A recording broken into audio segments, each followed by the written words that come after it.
Okay, I'm back. Here are my Centurions. I have chromed them. The two front ones are chrome silver, and the back one is gold. A couple of caveats. Hey guys, I'm back with another update on my Cylon Raider, and as you can see, I've completed the louvers and canopy. The plastic on the inside was glued with with microcrystal clear, and the effect is very nice. It turns black when you turn it, and then transparent when you look at it end on. And here's the cockpit. Let me show you the figures. I've already started painting them. Here's one here. Here's another one here with the instrument panel, and the first one that I already painted with the gloss black outclad. What I'm doing is I have made a small hole in the bottom, and I place it on a paper clip basically so I can paint it comfortably without having any issues. And then I take it off very carefully and I lay it down. I didn't paint the bottom. The outclad stuff dries very quickly, so I'm doing that. Let me just tell you a couple of caveats with this cockpit. I was initially disappointed because I thought it wouldn't fit, and in fact I wrote the toy store, the outfit that sells them out of Canada, and they assured me that they do fit.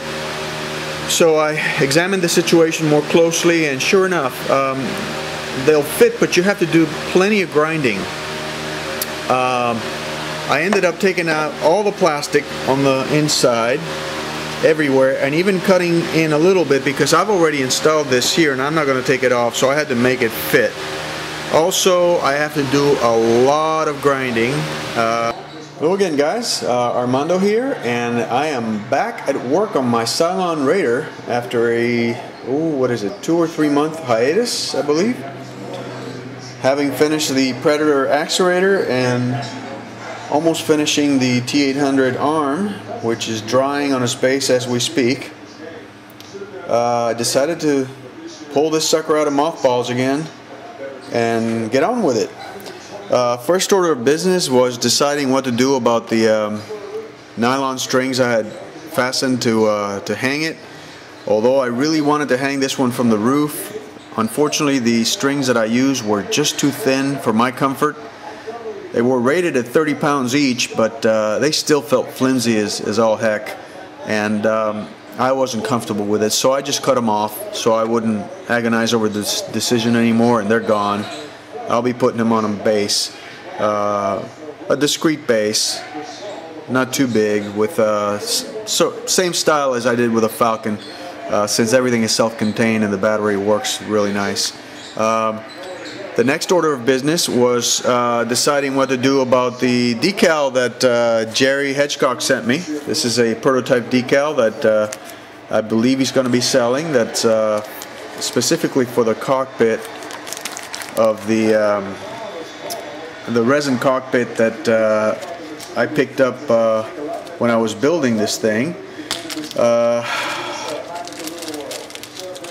It's a pretty neat decal. He sent me 2 copies. I trimmed one out. I could either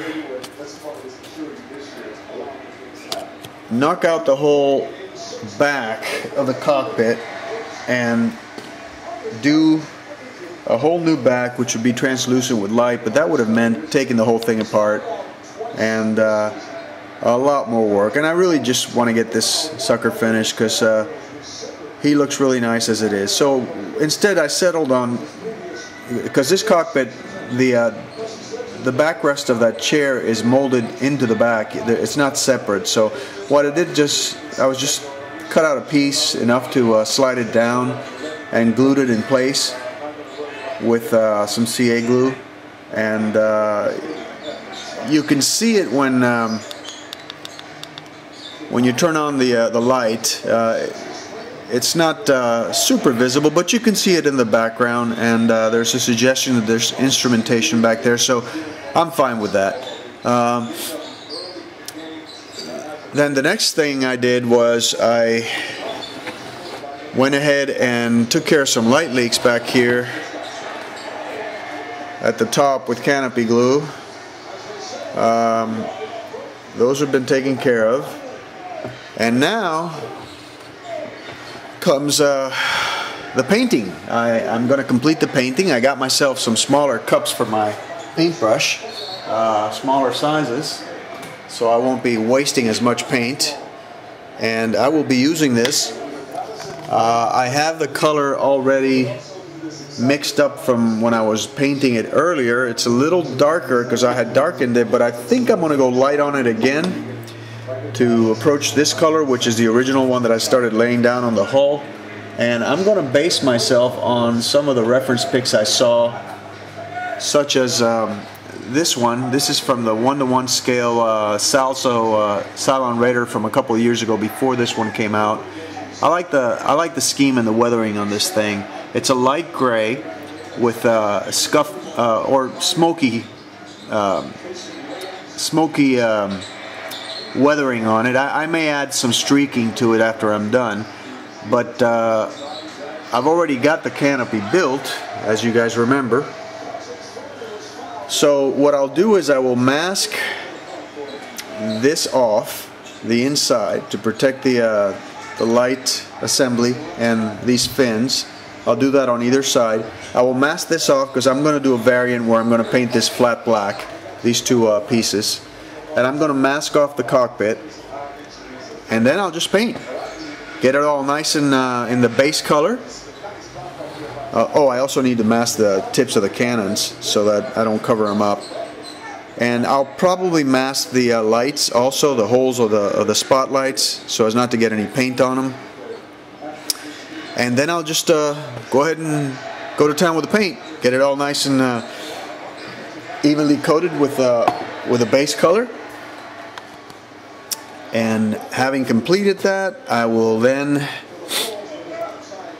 I guess I'll glue the canopy on and proceed to paint the decals, the streaks, the black streak and the pentagon on either side. I have masks for that, also provided by Jerry from HTA Model Works. And then I'll do the weathering and come up with a nice base, and I should be done.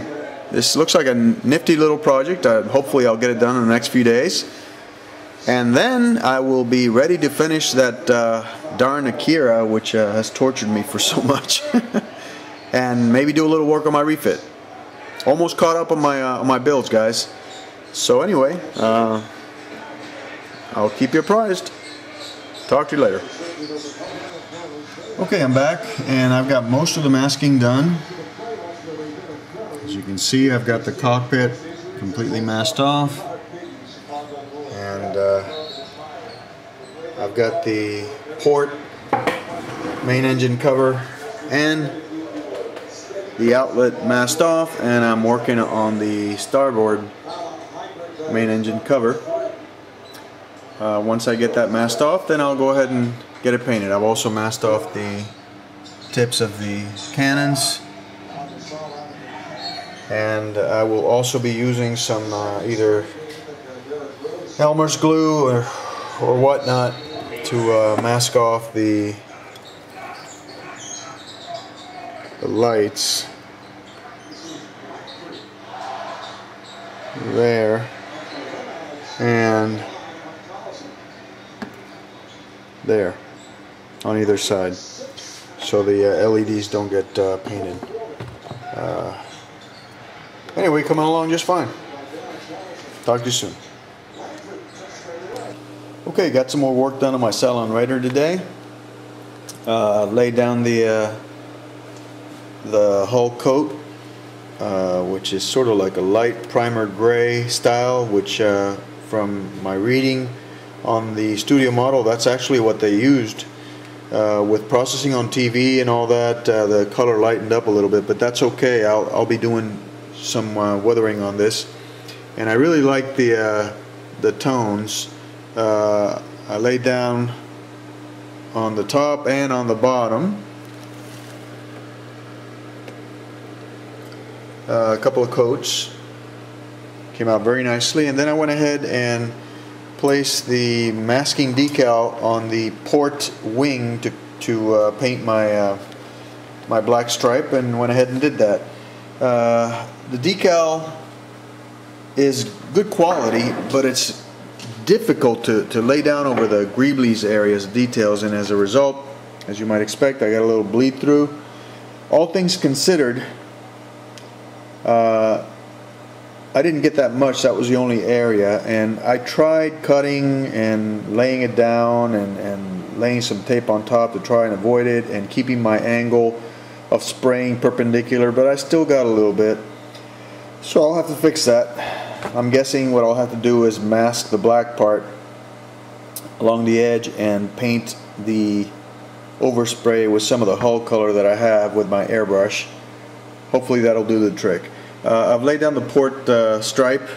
Tomorrow I'll go ahead and lay down the starboard stripe, and then I'll do the stripes on the bottom of the wings, and then I'll do the pentagons on each wing, and that'll be it for the main paint job on this guy. Then I'll begin the pin washes and the weathering and all that fun stuff. So he's coming along great. I think this guy's going to look wonderful, and I have some interesting ideas for my display. Hopefully I can pull them off. You know me, I'm always inventing stuff. Sometimes it works, sometimes it doesn't. But that's it for my Cylon Raider for now, and I'll keep you guys apprised. Talk to you later.